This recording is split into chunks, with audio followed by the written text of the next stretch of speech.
സഹല എന്ന വൃത്തികെട്ട ജന്തുവിൽ നിന്ന് അവളുടെ പൈതലിനെ മോചിപ്പിച്ച് ആ പൈതലിനെ അവൻ്റെ അച്ഛന് നൽകണം എന്നൊരു അപേക്ഷ ഇവിടുത്തെ നീതിപീഠത്തോട് എനിക്കുണ്ട്. അതേ അപേക്ഷ നിങ്ങൾക്കുമുണ്ടെങ്കിൽ ഒന്ന് കമൻറ്റ് ബോക്സിൽ ആ അപേക്ഷ രേഖപ്പെടുത്തുക. ഇവിടുത്തെ ഫെമിനിസ്റ്റുകളോടും ജെൻസി കുട്ടികളോടുമാണ്. നല്ലതാണ്, ഇവിടുത്തെ എല്ലാ പ്രശ്നങ്ങൾക്കും നിങ്ങൾ ഇറങ്ങണം, നിങ്ങൾ സംസാരിക്കണം. അതുപോലെ തന്നെ ഒരൊറ്റ ചോദ്യം, ഒരു പാവം മനുഷ്യൻ അങ്ങ് ഗൾഫിൽ കിടന്ന് സ്വന്തം ഭാര്യയ്ക്കും മകനും വേണ്ടി കഷ്ടപ്പെട്ടപ്പോൾ അവൻ്റെ ഭാര്യ കടിമൂത്ത് വേറൊരുത്തൻ്റെ കൂടെ പോയി, അതും ആ പൈതലിനെയും കൊണ്ട്. അവൻ ആരും നീതി മേടിച്ചു കൊടുക്കും? ഇവിടുത്തെ നീതിന്യായ വ്യവസ്ഥ അവന് നീതി കൊടുക്കുമോ?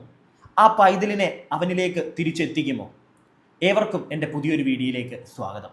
എൻ്റെ ചാനൽ ആദ്യമായിട്ട് കാണുന്ന ആരെങ്കിലുമൊക്കെ ഇവിടെ ഉണ്ടെങ്കിൽ ഒന്ന് ചാനൽ സബ്സ്ക്രൈബ് ചെയ്യുക, വീഡിയോയ്ക്ക് ഒരു ലൈക്ക് തരിക, നിങ്ങളുടെ അഭിപ്രായങ്ങൾ താഴെ കമൻറ്റ് ബോക്സ് ഉണ്ട്, രേഖപ്പെടുത്തുക. കമൻറ്റ് ബോക്സിൻ്റെ തൊട്ടപ്പുറം ഹൈപ്പ് എന്നൊരു ഓപ്ഷൻ കാണാൻ സാധിച്ചാൽ എല്ലാവരും മടിക്കാതെ അതിലും ഒന്ന് ക്ലിക്ക് ചെയ്യുക. ഇനി കാര്യത്തിലേക്ക് വരാം. കോഴിക്കോട് ഒരു പാവം മനുഷ്യൻ മാധ്യമങ്ങളെ കണ്ട് കുറച്ച് കാര്യങ്ങൾ പറയുന്നത് കേട്ടു. ആ വ്യക്തി സൗദിയിലായിരുന്നു 2 വർഷമായിട്ട്, തിരിച്ച് നാട്ടിലേക്ക് വന്നപ്പോഴത്തേക്ക് നാട്ടിലേക്ക് വന്നത് അവധിക്ക് വന്നതല്ല, ഭാര്യയുടെയും മകൻ്റെയും വിവരമൊന്നും ഇല്ലാത്തതുകൊണ്ട് ഓടിപ്പിടിച്ച് വന്നപ്പോഴത്തേക്ക് ഭാര്യയും മകനെയും കാണുന്നില്ല. കഴിഞ്ഞ ദിവസം മാധ്യമങ്ങളെ കണ്ടപ്പോൾ അയാൾ വ്യക്തമായിട്ട് പറഞ്ഞു, ഭാര്യയെ വേണ്ട, എൻ്റെ മോൻ. അതിൽ നിന്ന് തന്നെ മനസ്സിലായി ഭാര്യ വേറൊരുത്തൻ്റെ കൂടെ പോയതാ. നിന്നെ പോലുള്ളവളുമാർ പോട്ടെ. തുടക്കത്തിൽ തന്നെ ഞാൻ വേറൊരു കാര്യം കൂടെ പറയാം, ഡിസ്ക്ലൈമർ പോലെ. ചിലപ്പോൾ വായിൽ നിന്ന് എന്തെങ്കിലുമൊക്കെ അസഭ്യ വാക്കുകൾ വീണാൽ നിങ്ങൾ ക്ഷമിക്കുക. കുട്ടികൾ അടുത്തുണ്ടെങ്കിൽ ഒന്ന് മാറ്റിയിരുത്തുക. അതുപോലെ തന്നെ എല്ലാ സ്ത്രീകളെയും ഒന്നും ഞാൻ മോശക്കാരായിട്ട് ചിത്രീകരിക്കില്ലേ. ഒരുപാട് നല്ല നല്ല അമ്മ പെങ്ങന്മാരുള്ള നാട് തന്നെയാണ് എൻ്റെ കേരളം. ഒരുപാട് അമ്മ പെങ്ങന്മാരുടെ ഭർത്താക്കന്മാർ, മക്കൾ ഒക്കെ വിദേശത്ത് ജോലി ചെയ്യുന്നുണ്ട്.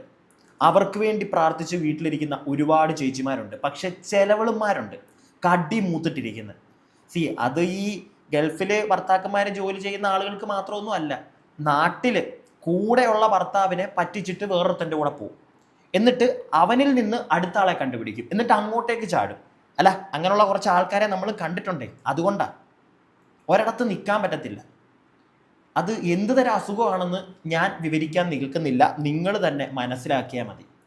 എന്തായാലും ആ പാവം ആ മനുഷ്യന് അയാളുടെ കുട്ടിയെ തിരിച്ചു കിട്ടണം. അത് ഞാൻ മനസ്സുകൊണ്ട് ആഗ്രഹിക്കുന്നു. കാരണം ആ കുഞ്ഞിനെയൊന്നും അവൾ വളർത്തണ്ട. അവൾ പോയതോ ഒരു മൊബൈൽ ഷോപ്പ് ഓണറിൻ്റെ കൂടെ. അവനും ഉണ്ട്, ആ മോനും ഉണ്ട്, 3 മക്കളെങ്ങാണ്ട്. ഇവനിനിയും ഈ കുഞ്ഞിനെ അല്ലെങ്കിൽ ഇവളുടെയും ആ ചേട്ടൻ്റെയും ആ പാവപ്പെട്ട മനുഷ്യൻ്റെയും കുഞ്ഞിനെ എന്ത് ചെയ്യുമെന്ന് നമുക്കറിയില്ല. എന്തെങ്കിലുമൊക്കെ ഉപദ്രവിച്ചാലോ? പറയാൻ പറ്റുമോ? ഇല്ല. സ്വന്തം മക്കളെ വരെ ഇവിടെ ഓരോരുത്തന്മാർ കാണിച്ചു കൂട്ടുന്നത് നമ്മൾ കാണാറുണ്ട്. അപ്പോൾ ഒരു രസത്തിന്, ഒരു സോക്കേടിൻ്റെ പുറത്ത് വേറൊരുത്തിയുടെ കൂടെ പോയ ഒരുത്തൻ അവളുടെ കുഞ്ഞിനെ എന്തൊക്കെ ചെയ്യുമെന്ന് നമുക്കറിയത്തില്ല. അല്ലെങ്കിൽ ഇനി അവൾ തന്നെ ആ കുഞ്ഞിനെ എന്തൊക്കെ ചെയ്യാൻ ഇട്ടുകൊടുക്കുമെന്ന് നമുക്കറിയില്ല. അതുകൊണ്ട് തന്നെ ഒരിക്കലും അവളുടെ കൂടെ ആ പൈതൽ സുരക്ഷിതനാണെന്ന് എനിക്ക് തോന്നുന്നില്ല. ആ പാവം മനുഷ്യൻ്റെ ഒറ്റ ആഗ്രഹമേ ഉള്ളൂ, ആ പൈതലിൻ്റെ അച്ഛന് എൻ്റെ മോനെയെങ്കിലും. സത്യം പറഞ്ഞപ്പോൾ അത് കണ്ടപ്പോൾ ഒരുപാട് വിഷമം തോന്നി. ഈ വിഷയവുമായി ബന്ധപ്പെട്ട് ഒരുപാട് ആളുകൾ ഒരുപാട് കാര്യങ്ങൾ പറയുന്നുണ്ട്. ആ കടി മൂത്തവളെ പറ്റി അങ്ങനെ തന്നെ ഞാൻ പറയും. ഇല്ലെങ്കിൽ ഏതെങ്കിലും ഒരു സ്ത്രീ അത് ചെയ്യുമോ? സ്വന്തം കുഞ്ഞിനും തനിക്കും വേണ്ടി അങ്ങ് അവിടെ കിടന്ന് കഷ്ടപ്പെടുക. അതൊരു നിമിഷം ഓർത്താൽ സ്വന്തമായിട്ട് തോന്നുന്ന മറ്റേ സുഖക്കേടുകളുണ്ടല്ലോ, അതൊക്കെ ഒന്ന് സഹിച്ചിരിക്കാൻ ഏതൊരു സ്ത്രീക്കും പറ്റില്ലേ? അത്യാവശ്യം മനസാക്ഷിയുള്ള ഒരു സ്ത്രീക്ക് പറ്റില്ലേ? ഇതാണ് എൻ്റെ ചോദ്യം. ഈ വീഡിയോ ഒരുപാട് സ്ത്രീകൾ കാണുന്നുണ്ടെന്നറിയാം. ചേച്ചിമാരെ, പെങ്ങന്മാരെ, നിങ്ങൾ തന്നെ പറ, ഞാൻ ഈ പറഞ്ഞതിനകത്ത് എന്തെങ്കിലും തെറ്റുണ്ടോ? അവളെ ഈ തെറിയൊന്നും പറഞ്ഞാൽ ഒന്നുമല്ല എന്നെനിക്ക് നന്നായിട്ട് അറിയാം. ഇതൊന്നും അല്ല അവളെ പറയേണ്ടത്. എവിടെയോ കുറച്ചായിട്ട് ഇത്തിരി ഒന്ന് വൃത്തിക്ക് സംസാരിക്കണമെന്നുണ്ട്. അതുകൊണ്ട് മാത്രം മാക്സിമം കൺട്രോൾ ചെയ്ത് ഞാൻ സംസാരിക്കുന്നു. ഇല്ലെങ്കിൽ ഇവളെയൊക്കെ പറയേണ്ടത് എന്താണെന്ന് എനിക്കറിയാം. എന്തായാലും ആ പാവം മനുഷ്യൻ, അദ്ദേഹം പറയുന്ന കുറച്ച് കാര്യങ്ങൾ നമുക്ക് കേൾക്കാം, എന്നിട്ട് ബാക്കി കാര്യങ്ങളിലേക്ക് പോവാം. ഞാൻ കിനാലൂർ ഏഴുകണ്ടി സ്വദേശിയാണ്. ഞാൻ കഴിഞ്ഞ 2 വർഷമായിട്ട് സൗദിയിൽ ജോലി ചെയ്യാണ്. ഈ കഴിഞ്ഞ 16-ാം തീയതി കാലത്ത് 11 മണിക്ക് മുതൽ എൻ്റെ ഭാര്യയും കുട്ടിയെ വീട്ടിൽ നിന്ന് കാണാതായിട്ടുണ്ട്. ഇന്നേക്ക് ഏതാണ്ട് 8 ദിവസത്തോളായി. ഇതുവരെ വിവരമൊന്നുമില്ല. അന്ന് തന്നെ മിസ്സിംഗ് കേസ് ഉണ്ടായ സമയത്ത് തന്നെ ബാലുശ്ശേരി പോലീസിലും അതുപോലെ തന്നെ വടകര ഡിവൈഎസ്പിന്റെ നേതൃത്വത്തിലൊക്കെ പരാതി കൊടുത്തിട്ടുണ്ട്. ഇതുവരെ വിവരമൊന്നുമില്ല. എത്രയും പെട്ടെന്ന് എൻ്റെ മകനെ കണ്ടുപിടിക്കാനുള്ള ഒരു ഉദ്ദേശമാണ് എനിക്കിപ്പോൾ ഉള്ളത്. അതിന് പോലീസ് വേണ്ട രീതിയിൽ എന്നെ സഹായിക്കാനുള്ള വിശ്വാസം എനിക്കുണ്ട്. അതിൻ്റെ വേണ്ട കാര്യങ്ങൾ എത്രയും പെട്ടെന്ന് ചെയ്തിട്ട് എൻ്റെ മകൻ എവിടാന്നുള്ളത്, ഭാര്യ എവിടാന്നുള്ളത് കണ്ടുപിടിക്കാന്നുള്ളതാണ് എൻ്റെ ഇപ്പോഴത്തെ ആവശ്യം. അതിന് വേണ്ടിയിട്ടാണ് ഞങ്ങൾ ഇതിനെ ഇറങ്ങി തിരിച്ചിരിക്കുന്നത്. കഴിഞ്ഞ 4 വർഷമായിട്ട് ഞാൻ പ്രവാസിയാണ്. അതിൻ്റെ മുന്നേ വിവാഹം കഴിഞ്ഞ് ഏകദേശം 8 വർഷത്തോളം ഞാളങ്ങ് ഒരുമിച്ച് ഇവിടെ താമസിച്ചൊക്കെയാണ്. നാട്ടിൽ തന്നെ ആയിരുന്നു. പിന്നെ കുറച്ച് സാമ്പത്തികവും വീടിൻ്റെ പ്രശ്നങ്ങളൊക്കെ വന്നിട്ടാണ് രണ്ടാമത് ഞാൻ വിദേശത്തേക്ക് പോയത്. ഇപ്പോൾ ഏകദേശം 2 വർഷമായിട്ട് ഞാൻ സൗദിയിൽ ജോലി ചെയ്യാണ്. ഈ മാസം 21-ാം തീയതി നാട്ടിൽ വരാനൊക്കെ ടിക്കറ്റും കാര്യമൊക്കെ എടുത്ത് നിൽക്കുമ്പോഴാണ് ഇങ്ങനെ ഒരു മിസ്സിംഗ് കേസ് വന്നത്. എനിക്കിപ്പം തന്നെ കാര്യമായിട്ട് എൻ്റെ മകനെ തിരിച്ചു കിട്ടുക എന്നുള്ളതാണ്. അതിന് വേണ്ടിയിട്ടാണ് ഞാനിപ്പോൾ പരമാവധി ശ്രമിക്കുന്നത്. പക്ഷേ എന്താണ് ഇതിൻ്റെ പുറകിൽ നടന്നത്, എന്തെങ്കിലും ദുരൂഹത ഉണ്ടോ അതൊന്നും എനിക്കറിയില്ല. ഞാൻ വീട്ടിൽ വിളിക്കുമ്പോഴോ മറ്റു കാര്യങ്ങൾ സംസാരിക്കുമ്പോൾ ഒന്നും അങ്ങനത്തെ ഒരു പ്രശ്നമോ കാര്യം എൻ്റെ വീട്ടിലില്ല. വളരെ സന്തോഷപൂർവ്വമാണ് കാര്യങ്ങളൊക്കെ നീങ്ങിപ്പോകുന്നത്. പ്രത്യേകിച്ച് കഴിഞ്ഞ 2 വർഷമോ ഞാൻ പറഞ്ഞല്ലോ, ഞാൻ പ്രവാസി ആയതുകൊണ്ട് അങ്ങനത്തെ ഒരു പ്രശ്നങ്ങളോ കാര്യങ്ങളോ ഒന്നും വീട്ടിലില്ല. പിന്നെ ഒരു സുപ്രഭാതത്തിൽ നാട്ടിലേക്ക് വരാമെന്ന് വിചാരിച്ച ഒരാൾ പെട്ടെന്ന് ഇങ്ങനത്തെ ഒരു കാര്യങ്ങൾ കേൾക്കുമ്പോൾ മാനസികമായിട്ട് തകർന്നു പോകും. അങ്ങനത്തെ ഒരു അവസ്ഥയിലാണ് ഞാനുള്ളത്. അതുകൊണ്ട് എത്രയും പെട്ടെന്ന് അവർക്ക് എന്താണ് സംഭവിച്ചത്, എൻ്റെ മകനെ തിരിച്ചു കിട്ടാന്നുള്ളൊരു നടപടി എല്ലാ ഡിപ്പാർട്ട്മെന്റിന്റെ ഭാഗത്തു നിന്നൊക്കെ ഉണ്ടാവണം. അതിനൊരു പരിസമാപ്തിയിൽ എത്തണം എന്നൊക്കെയാണ്. മോളെ ഷഹല, നീ ചിലപ്പോൾ കുറച്ച് ദിവസം കഴിഞ്ഞ് വരുമായിരിക്കും. അതായത് മാധ്യമങ്ങളുടെ ഫ്രണ്ടിലേക്ക് വരുമായിരിക്കും. എന്നിട്ടൊരു കഥ അങ്ങോട്ട് ഇറക്കും. അവൻ എന്നെ ഭയങ്കരമായിട്ട് അങ്ങോട്ട് ഉപദ്രവിക്കുമായിരുന്നു. അവൻ പൈസ തരത്തില്ലായിരുന്നു, അവൻ പിശുക്കനായിരുന്നു എന്നൊക്കെ പറഞ്ഞ് നീ വരും. അതുകൊണ്ടാണ് നീ വേറൊരുത്തൻ്റെ കൂടെ പോയത് എന്നൊരു സാധനവും കൂടെ നീ അവിടെ ആഡ് ചെയ്യണം കേട്ടോ. അതും കൂടെ നീ ആഡ് ചെയ്യണം. ഇതൊക്കെ പറയുമ്പോൾ, അവനെ കുറ്റം പറയുമ്പോൾ നീ അതും കൂടെ ആഡ് ചെയ്യണം. ഏത്? അതുകൊണ്ടാണ് ഞാൻ വേറൊരുത്തൻ്റെ കൂടെ പോയെന്ന്. അതും പോയവനോ 3 പിള്ളേരുള്ളൊരുത്തൻ. അത് നീ മറക്കാതെ ആഡ് ചെയ്യണം. അപ്പം ജനങ്ങൾ നിന്നോട് ചോദിക്കും, ഓക്കെ, അവൻ നിന്നെ നോക്കുന്നില്ല, അവൻ പ്രശ്നക്കാരൻ, അവനെ വിട്ടിട്ട് കുഞ്ഞിനെ സുഖമായിട്ട് നോക്കി നിനക്ക് ജീവിച്ചുകൂടായിരുന്നോ എന്നൊരു ചോദ്യം ചോദിക്കും. അല്ലെങ്കിൽ വേറൊരുത്തൻ്റെ കൂടെ പോകാം, ഇവനോട് പറഞ്ഞിട്ട് പോകാം, ഓക്കെ എന്നൊരു ചോദ്യം ചോദിക്കും. ഇത് അങ്ങനൊന്നും അല്ല. നിന്നെ ഇപ്പോൾ 2 ദിവസം കഴിയുമ്പോഴത്തേക്ക് സപ്പോർട്ട് ചെയ്യാൻ ഒരുപാട് ഫെമിനിസ്റ്റുകൾ വരും, നമുക്കറിയാം. അവരൊക്കെ പറയുന്ന ഒരൊറ്റ കാര്യം ഉണ്ടായിരിക്കത്തുള്ളൂ, അവളുടെ ജീവിതം, അവളുടെ ഇഷ്ടം, നിന്റെ ഇഷ്ടം, നിന്റെ കടി, നിനക്ക് കടി തീർക്കാം, നീ കടിച്ച് പോ, നീ ഹിമാലയം വരെ ചെല്ല്, കടിച്ച് അവൻ്റെ കൂടെ തണുപ്പും പിടിച്ച് ചെല്ല്, കുഴപ്പമൊന്നുമില്ല. പക്ഷെ ആ പൈതൽ ഒരു ദിവസം നിന്നെ ഇട്ടിട്ട് അവൻ്റെ അടുക്ക ചെല്ലും, അത് ഉറപ്പുള്ള കാര്യമാണ്. ഇവിടുത്തെ നീതിന്യായ വ്യവസ്ഥ, ഇവിടുത്തെ നിയമം നിന്റെ കൂടെ ആയിരിക്കും. നമുക്ക് അപേക്ഷിക്കാനേ പറ്റുള്ളൂ. ആ പൈതലിനെ നിന്റെ കൂടെ തന്നെ വിടത്തുള്ളൂ. പക്ഷെ അവന് അറിവ് വരുന്ന ഒരു കാലം, ബോധം ഉദിക്കുന്ന ദിവസം അവൻ നിന്നെ ഇട്ടിട്ട് പോകും. അത് വേറൊന്നും കൊണ്ടല്ല, നീ പോയത് വേറൊരുത്തൻ്റെ കുടുംബവും കൂടെ തകർത്തോണ്ടാണ്. പിടികിട്ടിയോ? നീ കല്യാണം കഴിക്കാത്ത ഒരുത്തൻ്റെ കൂടെ പോയിരുന്നെങ്കിൽ ഓക്കെ, അവനുമായിട്ടാണ് നിനക്ക് വേറെ പരിപാടി ഉണ്ടായിരുന്നെങ്കിൽ ഓക്കെ. ഇത് അപ്പുറത്ത് അവനെ ഞാൻ വരട്ടെ, അവനെ ഞാൻ പറയാം, എടാ മോനെ 3 പിള്ളേരില്ലേടാ നിനക്ക് വീട്ടിൽ, നിനക്കെന്തായിരുന്നു നിൻ്റെ വീട്ടിൽ പ്രശ്നം? ഇവക്ക് ഇവളുടെ വീട്ടിൽ 2 ദിവസം കഴിഞ്ഞ് ഇവിടെ വന്ന് പറയാൻ പോകുന്ന ആ കഥ പോലെ നിൻ്റെ വീട്ടിൽ നിനക്കും പ്രശ്നമായിരുന്നോ? അങ്ങനെ ഈ പ്രശ്നമുള്ള 2 പേരും ഒന്നിച്ചങ്ങ് സല്ലപിച്ച് പോയതാണോ? അതിന് ആണോ? അല്ല, പറയും. അവർ പറഞ്ഞില്ലെങ്കിൽ ഇവരെ സപ്പോർട്ട് ചെയ്യാൻ കുറേ ആളുകൾ വരുമല്ലോ, അവർ പറയും, ഉറപ്പായിട്ടും പറയും. പക്ഷെ ഞാനിവിടെ ഈ പറഞ്ഞ കാര്യം, ഇതിനൊരു മാറ്റവും വരത്തില്ല. ഓക്കെ, അവളുടെ സൈഡിലെ കഥ കേൾക്കാൻ നിൽക്കാം. പക്ഷെ അപ്പോഴും ചോദിക്കും, കടി മൂത്ത് ടല്ലടി മോളെ എന്ന്. അതിനകത്ത് ഒരു മാറ്റം ഉണ്ടാവില്ല. എന്താണെങ്കിലും വേറൊരു വ്യക്തി കുറച്ച് കാര്യങ്ങൾ പറയുന്നത് കേട്ടു, നമുക്കിനി അത് കേൾക്കാം. അയ്യോ ഇക്ക, ഞാൻ പെട്ടുപോയതാണ് ഇക്ക, ഞാൻ ഒരു തെറ്റും ചെയ്തിട്ടില്ല, ഒരു അബദ്ധം പറ്റിപ്പോയിക്ക, നിങ്ങൾ എങ്ങനെയെങ്കിലും എന്നെ സ്വീകരിക്കണം ഇക്ക എന്നൊക്കെ പറഞ്ഞുകൊണ്ട് ഇവള് വരും. അപ്പോ സഹോദര, സ്വീകരിക്കരുത്. കാരണം ഒരിക്കൽ ചാടിയത് പിന്നെ ചാടിക്കൊണ്ട് നിൽക്കും. അതുകൊണ്ടാണ് ഞാൻ പറയുന്നത്. ഇപ്പൊ നിങ്ങൾ ഒരു പോസ്റ്റ് ഞാൻ കണ്ടു, ഇവന്റെ ഫോട്ടോ വെച്ചിട്ട് ഇവളെ ഒളിച്ചോടി പോയത്. ഞാൻ ഒരുപാട് ആളുകൾ ഇന്നലെ വീഡിയോ ഇട്ട സമയത്ത് പല ആളുകളും പറയുന്നത് കേട്ടു, അയ്യോ ഇവര് പിന്നെ ചാടിപ്പോയതല്ല, ഇവള് ഒളിച്ചോടി പോയതല്ല, ഇവള് അവന്റെ കൂടെ പോയതല്ല, അവിടെ എന്തെങ്കിലും മിസ്സിംഗ് ആയിരിക്കോ, തട്ടിക്കൊണ്ട് പോയതായിരിക്കോ, നീയാണോ കോടതി, നീയാണോ നിയമം എന്നൊക്കെ പറഞ്ഞുകൊണ്ട് പല ആൾക്കാരും പറയുന്നത്. ഇതാ, ഇവന്റെ കൂടെയാണ് ഇവിടെ ഒളിച്ചോടി പോയത്. ഇവൻ ഒരു മൊബൈൽ ഷോപ്പ് കടക്കാരനാണ്. ഈ മൊബൈൽ ഷോപ്പ് കടക്കാരന് ഇവനിക്ക് 3 കുട്ടികളും ഭാര്യയും ഉണ്ട്. ഇവന്റെ കൂടെയാണ് ഒളിച്ചോടി പോയത്. അപ്പം ആ പ്രശ്നം തീർന്നല്ലോ. ഇനിയിപ്പൊ നാളെ ഇവരെവിടെന്നെങ്കിലും കണ്ടെത്തി കോടതിയിൽ എത്തിയിട്ടാകുമ്പോൾ അവൾ അനുഭവിക്കാൻ ആ സ്വർണ്ണം തീരോളം കളിക്കും. ആ സ്വർണ്ണം തീർന്നു കഴിഞ്ഞാൽ അവനിക്ക് മടുക്കും. ഒളിച്ചും പാത്തും നടക്കുമ്പോൾ ഉണ്ടല്ലേ നല്ല രസം ഉണ്ടാവും. ഇത് സ്വന്തമായിട്ട് കിട്ടിക്കഴിഞ്ഞാൽ അത്ര മജയൊന്നും ഉണ്ടാവില്ല. ഓക്കെ, അപ്പം ഇത് തീരുമ്പം ഇവളിപ്പം വരും. വന്നിട്ടായിട്ട് ഈ എനിക്ക് തെറ്റുപറ്റിപ്പോയി, എനിക്ക് നിങ്ങളൊക്കെ അല്ലാതെ നിങ്ങൾ ജീവനാണെന്നൊക്കെ പറഞ്ഞിട്ട് വരും. ആ കുട്ടീനെ എങ്ങനെയെങ്കിലും സ്വന്തമാക്കും. കാരണം എന്താ അറിയോ, ഇവളെ ഇനി നിങ്ങൾ എത്ര സ്വീകരിച്ചാലും ഒരിക്കൽ മതിലയാടിയത് ചാടിക്കൊണ്ടിരിക്കും. ഇവളെ അവസ്ഥയും അതായിരുന്നു. എന്താ അറിയോ, ചാടി ചാടി ചാടി ചാടി ചാടി ലാസ്റ്റ് സെൻട്രൽ ജയിൽ വരെ ചാടി. അത്രയും ചാടി. മനസ്സിലായല്ലോ? അപ്പം ആ അവസ്ഥ ഞാൻ കഴിഞ്ഞ വീഡിയോയിലും ഇവളെ മെൻഷൻ ചെയ്തിട്ടുണ്ടായിരുന്നു. കാരണം എന്താണെന്നറിയോ, ഇവളെ ചാട്ടം എനിക്ക് നന്നായി അറിഞ്ഞതുകൊണ്ടാണ് ഞാൻ ഇതിനെ പറ്റിയിട്ട് പറഞ്ഞത്. അതായത് സാജിദ് റോഷന്റെ ഒക്കെ ചാടി, റിൻഷാദിന്റെ ഒക്കെ ചാടി, വേറൊരു ഖത്തറുകാരന്റെ കൂടി ചാടി, വേറെ 2-3 ആൾക്കാരൊക്കെ ചാടി ചാടി ചാടി ഇവൾക്ക് ലാസ്റ്റ് ഡ്രഗ് കേസിൽ പിടിക്കപ്പെട്ട് സെൻട്രൽ ജയിലിലേക്കും ചാടി. ഇപ്പം അടുത്ത ആളെ ചാടാൻ വേണ്ടി നോട്ടം ഇട്ടിട്ട് റെഡിയാക്കാൻ, അതിനെ റെഡിയാക്കി കൊടുക്കാൻ വീട്ടിൽ തന്നെ ആളുണ്ട്. അതുകൊണ്ട് മോനെ ശ്രദ്ധിച്ചോ. Okay, bye bye. പ്രിയപ്പെട്ട ചേട്ടാ, നിങ്ങൾ ഈ വീഡിയോ കാണുന്നുണ്ടെങ്കിൽ ഈ പൊന്നുമോളുടെ ഭർത്താവിനോടാണ്. ഇവള് കരഞ്ഞു പിടിച്ച് വരുമായിരിക്കും. അടുപ്പിക്കല്ലേ ചേട്ടാ, അടുപ്പിക്കല്ലേ. നിങ്ങളുടെ ആ പൈതലിന് വേണ്ടി ചിലപ്പോൾ നിങ്ങൾ ക്ഷമിച്ചേക്കാം. ക്ഷമിക്കരുത്. കാരണം ഇപ്പോൾ നിങ്ങൾ അനുഭവിക്കുന്നതിലും കൂടുതൽ നിങ്ങൾ നാളെ അനുഭവിക്കേണ്ടി വരും. ചിലപ്പോൾ ആ പൈതൽ കൂടി അത് കാണേണ്ടി വരും. അതിന് നിന്ന് കൊടുക്കരുത്. മനസ്സിലായോ? അതിന് ചേട്ടൻ നിന്ന് കൊടുക്കരുത്. സത്യം പറഞ്ഞ് ഇതൊക്കെ കാണുമ്പോൾ പ്രവാസികൾ ഒരുപാട് പേര് വീഡിയോ കാണുന്നുണ്ടായിരിക്കും. സ്ത്രീകളായിട്ടുള്ള പ്രവാസികൾ, ഭർത്താക്കന്മാർ നാട്ടിൽ നിൽക്കുന്ന ചേച്ചിമാർ അവിടെ കാണുമായിരിക്കും. നല്ല രീതിയിൽ ജീവിക്കുന്ന ചേച്ചിമാർ കാണും അവിടെ. സ്വന്തം ഭർത്താവിനെ മക്കളും ഒക്കെ നാട്ടിൽ അവരുടെ അവസ്ഥ കൊണ്ടായിരിക്കും നാട്ടിൽ അവരവിടെ കിടന്ന് കഷ്ടപ്പെടുകയായിരിക്കും. ഭാര്യമാർ, അങ്ങനെയുള്ളവരെ എനിക്കറിയാം. ചില ചേട്ടന്മാർ അവിടെ വർക്ക് ചെയ്യുന്ന ഭാര്യമാരും മക്കളും ഒക്കെ നാട്ടിലായിരിക്കും. ഭാര്യയും മക്കളും ഒക്കെ നാട്ടിലായിരിക്കും.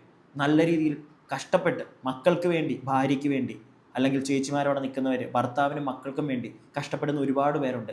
നിങ്ങൾക്ക് കൂടെ നാണക്കേടാണ് ഇതുപോലുള്ള പുന്നാര മക്കൾ. അതുകൊണ്ട് നിങ്ങൾ എന്താണെങ്കിലും കമൻറ്റ് ബോക്സിൽ പറയുക, എന്താണ് ഇതിനെയൊക്കെ ചെയ്യേണ്ടതെന്നുള്ളത്. ഇവിടുത്തെ നീതിപീഠത്തോട് മനസ്സിലായില്ല. ചില ആളുകളുടെ ഒരു ധാരണയുണ്ട് ഈ ദുബായിലൊക്കെയുള്ള ചേട്ടന്മാരെ പറ്റിയിട്ട്. കല്യാണം കഴിച്ച് ഭാര്യ നാട്ടിൽ കാണും, പിള്ളേർ നാട്ടിൽ കാണും. ചിലപ്പോൾ ഇവരുടെയൊക്കെ കുടുംബക്കാരായിരിക്കും ചിലപ്പം ഭാര്യയുടെ ചെവിയിൽ ചെന്ന് ഓതി കൊടുക്കുന്നത്. എൻ്റെ ഭർത്താവിന് അവിടെ വേറെ പരിപാടിയായിരിക്കും, അവിടെ പബ്ബൊക്കെ ഉള്ളതാ, അവിടെ ഡാൻസ് കളിച്ച് നടക്കുമായിരിക്കും. ആ പാവപ്പെട്ടവനവിടെ വല്ല കുബൂസും എന്നില്ലെങ്കിലും മറ്റേ ചോറൊക്കെ വെച്ച്, അനുഭവം കൊണ്ട് പറയുക, ചോറൊക്കെ വെച്ച് കഴിച്ച് തൈരും കൂട്ടി ഇങ്ങനെ ആയിരിക്കും ജീവിക്കുന്നത്. ഇവിടെ പറയുന്ന ഇതായിരിക്കും. പക്ഷേ ഇത് കേൾക്കുമ്പോൾ ചില സ്ത്രീകൾ, ബുദ്ധിയുള്ളവർ അത് തട്ടിക്കളയും. ആര് പറഞ്ഞാലും ചിലവളുമാരുണ്ട്, ഇവളെ പോലുള്ളവളുമാർ, ഈ സഹല എനിക്ക് പോലുള്ളവർ എന്തെങ്കിലും കിട്ടാൻ കാത്തിരിക്കുമായിരിക്കും. ഉടനെ അടുത്തവൻ്റെ കൂടെ ചാടും. അത് സത്യം പറഞ്ഞു കഴിഞ്ഞാൽ കടി പിടിച്ചിട്ട് തന്നെയെന്നേ ഞാൻ പറയത്തുള്ളൂ. ഇനിയിപ്പോൾ ആരെന്തെൻ്റെയൊക്കെ എന്ത് പറഞ്ഞാലും എനിക്ക് കുഴപ്പമില്ല. കടി കൂടിയിട്ടാണ്, അല്ലാതെ വേറൊന്നും ആണെന്ന് എനിക്ക് തോന്നുന്നില്ല. നിങ്ങൾക്ക് തോന്നുന്നുണ്ടോ? നിങ്ങൾക്ക് തോന്നുന്നുണ്ടോ വേറെ എന്തെങ്കിലും കാരണത്താലായിരിക്കുമെന്ന്? എനിക്ക് തോന്നുന്നില്ല.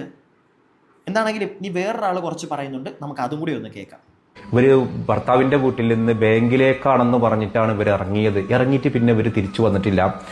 ഈ ഒരു സ്ത്രീ ഇറങ്ങിപ്പോയിട്ടുള്ളത് ഒരു മൊബൈൽ ഷോപ്പ് ഉടമയുടെ കൂടെയാണ്. അയാൾക്ക് ഭാര്യയും 3 മക്കളുണ്ട്. അയാളുടെ ഭാര്യയും മക്കളെയും നോക്കാതെയാണ് ഈ ഒരു തോന്നിവാസത്തിന് കൂട്ടിക്കുന്നത്. എന്റെ പേര് ജയ്സന്. ഞാൻ കിനാലൂര് ഏഴുകണ്ടി സ്വദേശിയാണ്. ഞാൻ കഴിഞ്ഞ 2 വർഷമായിട്ട് സൗദിയിൽ ജോലി ചെയ്യാണ്. ഈ കഴിഞ്ഞ 16-ാം തീയതി കാലത്ത് 11 മണിക്ക് മുതൽ എൻ്റെ ഭാര്യയെ ഇപ്പോൾ വീട്ടിൽ നിന്ന് കാണാതായിട്ടുണ്ട്. കേട്ടല്ലോ നിങ്ങൾ? അവളുടെ കൂടെ പോയവൻ അല്ലെങ്കിൽ അവളെയും കൊണ്ടുപോയവൻ, അവനുണ്ട് 3 പിള്ളേർ. എടാ പുന്നാര മോനെ, ഇവനെ അറിയാവുന്നവർ, മനസ്സിലായോ? അവരോടാണ് കണ്ടു കഴിഞ്ഞാൽ കൊടുത്തേക്കണം ഓർമ്മ, എന്നിട്ടേ സംസാരിക്കാൻ നിൽക്കാവുള്ളൂ ഇവനോടൊക്കെ, അല്ലാതെ സംസാരിക്കാൻ നിൽക്കരുത്. ഇതെൻ്റെ അഭിപ്രായമാണ്. നിങ്ങൾക്കും ഈ ഒരു അഭിപ്രായം തോന്നും. ഒന്നിരുത്തി ആലോചിച്ചാൽ. പിടികിട്ടിയോ? വിവാഹിതരായിട്ട് മക്കളുമായിട്ട് പോകുന്നവരിൽ നല്ലൊരു പങ്കും മുസ്ലിം താത്തമാരാണ്. അപ്പോൾ ഇതെന്താണ് നമുക്ക് കൃത്യമായിട്ട് സ്റ്റഡി ചെയ്യണം. എന്താണ് ഇവരിങ്ങനെ പോകാൻ കാരണം? കഴിഞ്ഞ ഒരാഴ്ചയായിട്ട് ഈ കോഴിക്കോട് ബാലുശ്ശേരിയിലുള്ള ഷഹരാഷർ എന്നുള്ള 30 വയസ്സുള്ള യുവതിയും 7 വയസ്സുള്ള എൻ്റെ മോനെ കാണാതായിട്ട് എനിക്ക് കുറച്ച് വിവരങ്ങൾ കിട്ടി. ആ വിവരങ്ങൾ പങ്കുവെക്കാനാണ് ഞാൻ ഇന്ന് ഈ ഒരു വീഡിയോയിൽ ഞാൻ ശ്രമിക്കുന്നത്. പോലീസൊന്നും പരിശോധിച്ചിട്ട് കാര്യമായിട്ടൊന്നും കിട്ടിയിട്ടില്ല. സത്യത്തിൽ കാര്യമായിട്ട് പോലീസ് പരിശോധിച്ചിട്ടില്ല. ആ സമയത്ത് ഭർത്താവ് ഗൾഫിലായിരുന്നു. ഭർത്താവ് ഗൾഫിൽ നിന്ന് വരികയാണെന്ന് അറിഞ്ഞിട്ടാണ് ഈ യുവതി പോയിട്ടുള്ളത്. കൂട്ടിന്ന് 13 പവൻ സ്വർണ്ണാഭരണങ്ങളും മറ ഡ്രസ്സൊക്കെ എടുത്ത് പ്ലാനഡ് ആയിട്ട് പോയ യുവതിയാണ്. ബാങ്കിൽക്കാണെന്ന് പറഞ്ഞ് കനറ ബാങ്കിൽക്കാണെന്ന് പറഞ്ഞിട്ടാണ് ഭർത്താവിന്റെ വീട്ടുകാർക്ക് പറഞ്ഞിട്ടാണ് വീട്ടിൽ നിന്ന് ഇറങ്ങിയത്. അപ്പൊ അത് മുൻകൂട്ടി പ്ലാനാണ്. കാനറ ബാങ്കിൽ അവളുടെ മറ്റവൻ ഇരിപ്പുണ്ടായിരുന്നായിരിക്കും, മനസ്സിലായില്ലേ? അതുകൊണ്ടാണ് അവൾ കാനറ ബാങ്കും പറഞ്ഞിറങ്ങിയത്. 13 പവൻ സ്വർണം, വസ്ത്രം. ആ പൈതലിനെ എന്തിനാടി നിനക്ക്? നിനക്ക് വേറൊരുത്തൻ്റെ കൂടെ പോയപ്പം അങ്ങ് പോയാൽ പോരായിരുന്നു. എന്തിനാ പൈതലിനെ കൊണ്ടുപോയത്? നീ കൊണ്ടുപോയില്ലേ, എന്നിട്ട് ഒരുത്തനെ കാണിച്ചു കൊടുത്തില്ലേ, മോനെ ഇതാണ് അമ്മയുടെ പുതിയ മറ്റേതെന്നും പറഞ്ഞ്? അവൻ നോക്കുവാ പൈതലിനെ? നിനക്ക് തോന്നുന്നുണ്ടോ? അവൻ്റെ 3 പൈതലുങ്ങളെ അവൻ നോക്കാതാണ് അവൻ നിൻ്റെ കൂടെ പോകുന്നത്. അവൻ നിൻ്റെ പൈതലിനെ നാളെ നോക്കുമെന്ന് നിനക്ക് തോന്നുന്നുണ്ടോ? തന്തയുണ്ടോടി നിനക്ക് എന്നൊരു ചോദ്യമുള്ളൂ എനിക്ക് നിന്നോട് ചോദിക്കാൻ. വേറൊന്നും എനിക്ക് അതിൽ കുറച്ച് എനിക്കൊന്നും ചോദിക്കാൻ തോന്നുന്നില്ല. പ്രിയപ്പെട്ടവരെ, നിങ്ങൾ എന്നോട് ക്ഷമിക്കുക. അതിൽ താത്തി എനിക്കൊന്നും ചോദിക്കാൻ തോന്നുന്നില്ല. കാരണം ഭർത്താവ് ഗൾഫിൽ നിന്ന് വരുന്നുണ്ട് എന്ന് അറിഞ്ഞിട്ട് പോയതാണ്. ഒരാളും ഒരു വീട്ടിൽ നിന്ന് ഒരു ഭാര്യ വീട്ടിൽ നിന്ന് ഇറങ്ങിപ്പോകണമെന്നുണ്ടെങ്കിൽ ആ വീട്ടിൽ നിർബന്ധമായിട്ടും പ്രശ്നങ്ങൾ ഉണ്ടായിട്ടുണ്ടാവും. ഭർത്താവിന്റെ വീട്ടിൽ പറഞ്ഞാൽ ഞങ്ങൾ തമ്മിൽ പ്രശ്നങ്ങളില്ല എന്നാണ്. അതെന്തായാലും പച്ചക്കള്ളമാണ്. ഒരു പ്രശ്നവും ഇല്ലാതെ ഒരു ഭാര്യ വീട്ടിൽ നിന്ന് ഇങ്ങനെ ഇറങ്ങി പോവില്ല. പിന്നെ പ്രശ്നം ഇവിടെ കുഞ്ഞിനെയും കൊണ്ട് പോയതാണ്. ഭർത്താവ് അതാണ് ആ വീഡിയോയിൽ പറയുന്നത്, എനിക്ക് എൻ്റെ കുഞ്ഞിനെയും തിരിച്ചു കിട്ടണം. അപ്പോൾ ഇവർ എങ്ങോട്ടാണ് പോയത് എന്നുള്ളത് കൃത്യമായിട്ട് ഇപ്പം ഞാൻ പറയുന്നില്ല. അതൊക്കെ പോലീസ് കണ്ടുപിടിക്കട്ടെ. 2 വർഷമായിട്ട് ആ മനുഷ്യൻ നാട്ടിൽ വന്നിട്ടില്ല. പിന്നെ എന്ത് പ്രശ്നമാണ് അവർ തമ്മിൽ? ഫോണിലൂടെയുള്ള പ്രശ്നം ആയിരിക്കാം. ഫോണിലൂടെയുള്ള പ്രശ്നങ്ങളല്ലേ ആവാൻ സാധ്യതയുള്ളൂ. അങ്ങനെയുള്ള പ്രശ്നമാണെങ്കിൽ അയാൾ നാട്ടിൽ വന്നതിന് ശേഷം നേരിട്ടിരുന്ന് അപ്പുറേ ഇപ്പുറേ ഇരുന്ന് സംസാരിച്ചിട്ട് പ്രശ്നം രൂക്ഷമാണ്, മുന്നോട്ട് പോകാൻ സാധിക്കുന്നില്ലെങ്കിൽ പെട്ടിയും ബാഗും എടുത്ത് പോകാം. അല്ലേ? പോകുവാണെങ്കിലും എങ്ങോട്ട് പോകും? അവളുടെ വീട്ടിലോട്ട് പോകും. അല്ലാതെ കാമുകനെ വിളിച്ചുകൊണ്ട് ഉണ്ടാക്കാൻ പോകത്തില്ല. ഈ പറഞ്ഞ ചേട്ടനോടാ ഉണ്ടാക്കാൻ പോകത്തില്ല. ഇത് നേരത്തെ സെറ്റ് ചെയ്ത് വെച്ച് പരിപാടിയൊക്കെ ഇനി ഇക്കാക്ക ഇങ്ങ് വന്നു കഴിഞ്ഞാൽ നടക്കത്തില്ല ഞങ്ങളുടെ സെറ്റിങ് എന്ന് മനസ്സിലായപ്പോൾ ഇറങ്ങിപ്പോയത്. എനിക്ക് അങ്ങനെയാണ് തോന്നുന്നത്. ഞാൻ എൻ്റെ അഭിപ്രായമാണ് പറയുന്നത്. എനിക്ക് അങ്ങനെ തന്നെയാണ് തോന്നുന്നത്. പക്ഷേ ഇവർ നമ്മുടെ സ്റ്റേറ്റ് വിട്ടുപോയിട്ടില്ല. ഇവരുടെ ഫോട്ടോസുകളും മറ്റു കാര്യങ്ങളൊക്കെ പല വാട്സപ്പ് ഗ്രൂപ്പുകളിലൊക്കെ ഉണ്ട്. ഇവർ നാട്ടിൽ തന്നെ ഉണ്ട്. ഇന്ന് ശനിയാഴ്ചയാണ്, നാളെ ഞായറാഴ്ച. അത് കഴിഞ്ഞിട്ട് ഇവർ തിങ്കളാഴ്ച ഒരു കോടതിയിൽ ഹാജരാകും. എനിക്കിഷ്ടപ്പെട്ട ഒരാളുടെ കൂടെ ഞാൻ ജീവിക്കുകയാണെന്നായിരിക്കും ഈ ഒരു സ്ത്രീ പറയാ. അപ്പൊ ഈ ഒരു സ്ത്രീ ഇറങ്ങിപ്പോയിട്ടുള്ളത് ഒരു മൊബൈൽ ഷോപ്പ് ഉടമയുടെ കൂടെയാണ്. അയാൾക്ക് ഭാര്യയും 3 മക്കളുണ്ട്. അയാളുടെ ഭാര്യയും മക്കളിനെ നോക്കാതെയാണ് ഈ ഒരു തോന്നിവാസത്തിന് കൂട്ടിക്കുന്നത്. എന്ത് കാലാലേ! ഇതുപോലത്തെ ആഗ്രഹങ്ങളുള്ള അല്ലെങ്കിൽ ഇതുപോലത്തെ ഈ ബന്ധങ്ങൾ, എക്സ്ട്രാ മാരിറ്റൽ റിലേഷൻഷിപ്പ് ഉള്ള സ്ത്രീകളെ നിങ്ങളൊന്ന് ആലോചിക്കുക. നിങ്ങളുടെ കൂടെ സ്നേഹം കാണിച്ചു വരുന്ന ഒരാൾക്ക് ഭാര്യയും മക്കളൊക്കെ ഉള്ള ഒരാള് അവരുടെ കാര്യം കൃത്യമായിട്ട് നോക്കാതെ നിങ്ങളോട് സ്നേഹം കാണിക്കുന്നുണ്ടെങ്കിൽ 100% അത് കള്ളത്തരാണെന്ന് മനസ്സിലാക്കുക. അപ്പം ഇവളുടെ കൂടെ പോയവൻ മാത്രം തെറ്റുകാരൻ, ഇവള് പുണ്യാളത്തി. അവൾ വീട്ടിൽ കെട്ടിയവരായിട്ടുള്ള പ്രശ്നത്തിൻ്റെ പുറത്തിറങ്ങിയത് അല്ലേ? ചേട്ടൻ അതല്ലേ പറഞ്ഞു വരുന്നത്? അല്ലെങ്കിൽ അതാണല്ലോ ഇപ്പം പറഞ്ഞത്. ഇനി ചേട്ടൻ ചിലപ്പോൾ ഇതിനെ ന്യായീകരിക്കുമായിരിക്കും. വോട്ട് പറയാം, എനിക്ക് ബാക്കി കേൾക്കണ്ട, ഞാനിവിടെ നിർത്തുക. ഒരൊറ്റ കാര്യം ചേട്ടാ, ആ മറ്റേ മോൻ അവൻ 3 പിള്ളേരെ ഇട്ടിട്ട് ഇവളുടെ കൂടെ പോയി. തെറ്റ് തന്നെയാണ് ആറ് ചെയ്തത്, തെറ്റല്ല എന്ന് ഞാൻ പറയത്തില്ല. പക്ഷേ അതേപോലെ തന്നെ തെറ്റല്ലേ ഇവളും ചെയ്തേക്കുന്നത്? അല്ലേ? എൻ്റെ കണ്ണിൽ ഇവളും ചെയ്തേക്കുന്നത് തെറ്റാ. ഇവളുള്ള കെട്ടിയവരും തമ്മിൽ പ്രശ്നം ഉണ്ടെങ്കിൽ 2 വർഷമായിട്ട് ഇങ്ങോട്ട് വന്നിട്ടില്ല എന്ന് പറയുന്നു. ഫോണിലൂടെ ആയിരിക്കും വന്ന്. ഞാൻ നേരത്തെ പറഞ്ഞ കണക്ക് അപ്പുറം ഇപ്പുറം ഇരുന്ന് സംസാരിച്ച് നോക്കുക, പറ്റിയില്ലെങ്കിൽ പോവുക. പക്ഷെ അങ്ങനെ പോകാനും അവൾ വേറൊരുത്തനെ നേരത്തെ സെറ്റ് ചെയ്ത് വെച്ചു. അതേ ഞാൻ പറയുന്നുള്ളൂ. ഡാഡി ഇല്ലാത്ത പരിപാടിയല്ലേ അത്. ഞാൻ ഇവിടെ നിർത്തുക, കൂടുതലൊന്നും ഞാൻ പറയുന്നില്ല. എൻ്റെ അഭിപ്രായം ഞാൻ പറഞ്ഞു. നിങ്ങൾ പറ, ഇവളുടെ കൂടെ ആ പൈതൽ ജീവിക്കണോ? നിങ്ങൾ പറ. അടുത്ത വീഡിയോ ആയിട്ട് നമുക്ക് എത്രയും പെട്ടെന്ന് കാണാം. അടുത്ത വീഡിയോ ആയിട്ട് കാണുന്നവരേക്കും stay tuned and stay weird.